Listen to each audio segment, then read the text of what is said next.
બાંગ્લાદેશમાં વકરતી હિંસા સામે વડોદરામાં બજરંગ દળ મેદાને. ચિત્તાગોંગમાં હિન્દુઓના ઘર સળગાવવાની ઘટના સામે કોઠી 4 રસ્તા પર પૂતળા દહન કર્યું.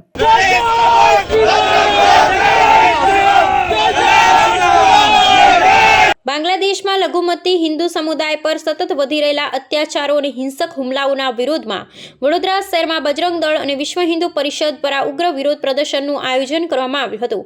શહેરના મધ્યમાં આવેલા કોઠી 4 રસ્તા ખાતે મોટી સંખ્યામાં એકત્રિત થયેલા કાર્યકરોએ પાડોશી દેશમાં ચાલી રહેલા સાંપ્રદાયિક હિંસા સામે પોતાનો રોષ વ્યક્ત કર્યો હતો. આ કાર્યક્રમ દરમિયાન હિન્દુ સંગઠનોના કાર્યકરોએ પ્રતિકાત્મક પૂતળા દહન કરવાની સાથે બાંગ્લાદેશના ધ્વજને સળગાવી ત્યાંથી કટ્ટરપંથી માનસિકતા સાથે સખત નારાજગી નોંધાવી હતી. આ વિરોધ પ્રદર્શનનું મુખ્ય કારણ તાજેતરમાં બાંગ્લાદેશના ચિત્તાગોંગ જિલ્લાના પશ્ચિમ સુલતાનપુર ગામમાં બનેલી અત્યંત હૃદયદ્રાવક અને ક્રૂર ઘટના છે. સોમવારે વહેલી સવારે અસામાજિક તત્વોએ 2 હિન્દુ પરિવારોના ઘરના દરવાજા બહારથી બંધ કરી દઈ મકાનોને આગ ચાંપી દીધી હતો, જેનો સ્પષ્ટ ઈરાદો પરિવારના સભ્યોને જીવતા સળગાવી દેવાનો હતો.